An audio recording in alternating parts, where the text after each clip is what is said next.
bismillahi rahmaani rahim alhamdulilahi rabil alamin ñoo ngi sant yàlla bu baax di julli sangu-sang yi Seydina Imaam Allahil Mahdi Muntaza alayhi salaatu wasalaam di ñaan yàlla sunu daje bi yàlla na ko sunu borom bi nangul ñuy yëkkati kàddu yu ndaw rek si ndigalu union bi des daayira Laayeen di yëmbal Serigne Doudou Ndiaye nekk ni jiite ñëpp di président bi di wax ni lii nga xamante ni yàlla dogal na muy programme ñu amal ko fi dañ ko fee amee si ndigalu sunuy kilifa yaakaar naa waxtaan nañu si sëriñ bi ba mu jox ñu accord am ba ñëw waxtaan nañ si ak imam bi ba mu jox ñu accord am ba ñëw waxtaan nañ ak chef de village ba mu jox ñu accord am ba mu ñëw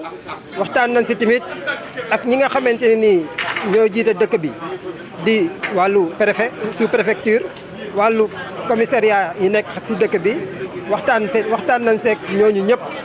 ñu am si seen i ndigal ba tey yàlla dogal ñu def lii ñu def taxawal ko nii waaye ñuy wax ni maanaam dañoo invité woon nit ñi ñu génne solution yi ñu jël ko bind ko ngir après dinañ toog bind lépp wàcce ko incha allahu rabbi def ko benn kaye boo xamante ne nii xar kanamu dëkk bi na mu meloon démb si suñuy maam ba nga xam ne kuy dugg yëmbal di sàcc dinañ la jàpp duma la imaa ñu rey la te dara du si mujj xar kanam boobu yëmbal amoon ba ñëpp a ragal yëmbal kuy dugg yëmbal daanaka di nga si duggee xel mu dal ba kenn koo xamante ne nii day agressé du fi dugg day sàcc du fi dugg day def violence du fi dugg maanaam xar kanamu démb boobu moom lañ bëgg indiwaat fii nii si yëmbal nga xamante ne ni yëmbal day amaat sécurité bu baax a baax a baax la xewoon si mag ñi démb ñun jeunesse bi ñu jël ko yëkkatiwaat ko ba mu xewaat si ñun muy dëkk bi am sécurité boo xamante ne ni kenn ku nekk booy ñëw ak waxtu wu la neex heure wu la neex sa xel dina dal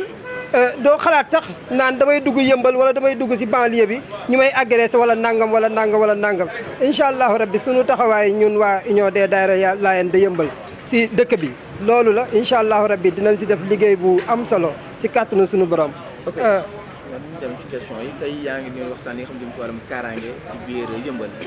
li nga xam ne mooy jafe-jafe bi réellement lan la te mooy nekk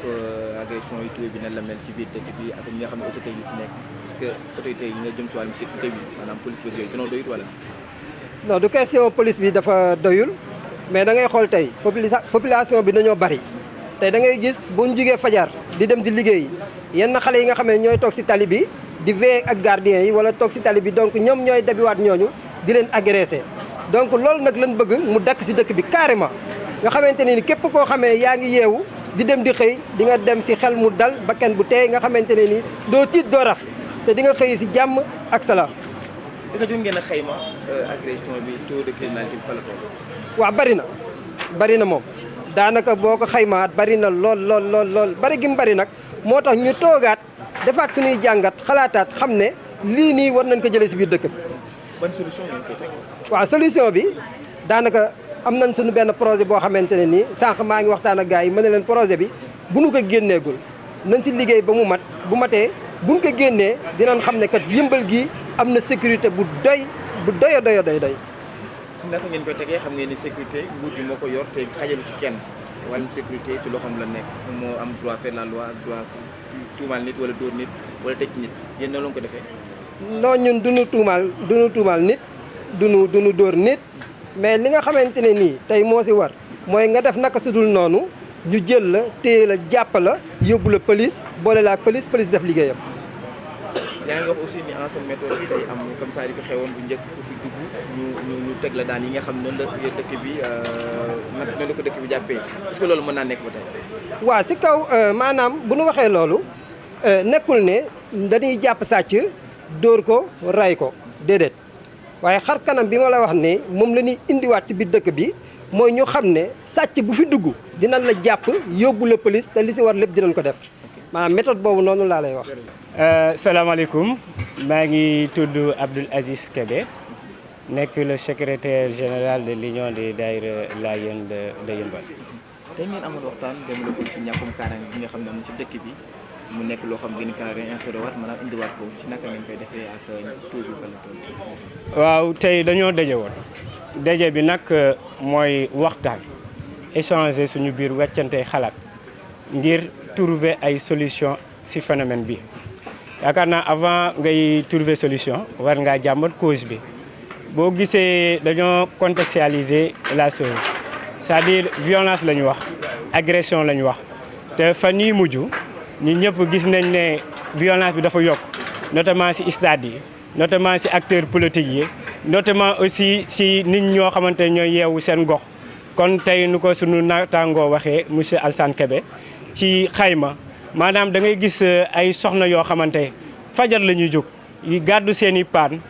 du wëri lu ñu jox seen i njaboot ñu dogale leen ci àll bi ndangu loolu ba buñ demee kër ga duñ am lu ñu leen jox. loolu nag ñu gis ko buñ ko gisee ñu ne dañu waxtaan ñun suñu biir diine sikar baax na mais aussi da nga war a participer ci développement local dëkk bi waxtaan boobu moo waral tey ñu dajale ñëpp les religieux ñu dajale les acteurs politiques dajale les associations des gens constitués ñu waxtaan xool nu ñuy saafara mbir moom. ñàkkum kaaraange gi aussi dem na ba ci wàllum politique bi ko yàgg waxee invité nga ñi nga xam ne acteurs politiques yi yenn saa yi ñu am ay baat yoo xam ne daal di xaw a tegginewul la mu nekk est-ce que ñu jëm ci jamono élection est-ce que yéen koy bàyyi xel aussi. ñu ngi koy bàyyi xel bu baax comme lu ko sëriñ bi waxee maanaam nu ñu jàppee élection du noonu élection da ngay dem waxtaan ak gox bi bu la gox bi wóoloo sànni lay carte nga falu yaakaar naa loolu waaye bu si xeex la nga xamul dañu koy def ñu bëri peut-être dafa am ab jàng boo xamante dafa nekkul si ñoom maanaam bu xam-xam jiitoo si yow li ngay régler da nga koy régler si xam-xam parce que ñu lay wax ay idéologie la ñuy teg un programme la ñuy présenté yaakaar naa bu fekkee da ngay xeex doo xeexee ak violence da ngay xeexee ak ay idéologie yaakaar naa képp koo gis acteur politique boo gis muy woon nit ki si violence kooku boo ko tegee sa gox tamit boo ëllëgee tamit dina fi def loo xamante bu ëllëgee si violence la koy réglé kon loolu taxu ñoo jóg damay inviter les acteurs politiques ñu waxtaan ak ñoo xamante jiite nañ leen ñu wax leen combat bi c'est un combat idéologique nañ présenté askan bi benn programme bu leer askan bi nag dañu am seen fuloy bopp ba bu ñu nangu ku leen corrompre bu ñu nangu ku leen dugal ci affaire yu ñàkk fayda ku leen présenté programme bu leer demal nga votel ko ci loolu bañ a répondre ak violence amul njëriñ ñun laayeen yi dañuy faral du wax ne Seydina Imaam Illaahi alayhi salaatu wa salaam dafa amoon lu mu ñu jàngal dafa ñoo waxoon ne mi ngeen doxee ci àdduna nit dogaale leen ngeen yor kurus mu soxla kurus bi yow moom mu gën lu ko soxla sax jox ko mais bu koy forcer ci yow bul forcer jëlal kurus bi ngay joxaat ko même bu daggee kurus gi ngay for sa per mu ne la bul ko for bàyyi ko per yooyu dem kon kooku dal la laaj kon ñun ñi dañuy invité ñëpp nañ ànd ak dal incha allah. wàllum agression yi aussi bari na fii lan moo ko waral. ah peut-être kon ñu ko gars yi waxee bu njëkk ba yëmbal wax dëgg yàlla ville boo xamante doo ci dégg ay agression yu bëri ci doomu yëmbal agression yi nag bu bëree lu ci bëri exode rural bi si la bokk nii day jógee dëkk ñëw dëkk installé wu si dëkk du xam réalité dëkk bi du am éducation dëkk bi comme éducation dëkk bi ñu yaree seen doom yar boobu dafay manqué ci moom bu ko defee pour nga canaliser ko du yomb day ñëw ak ay jikkoom beneen chose bi si des mooy pauvreté ñàkk dina tax nit mu agressé alors que bëggu ko amul lu mu lekk mu génn ci mbedd mi agressé ngir lu mu lekk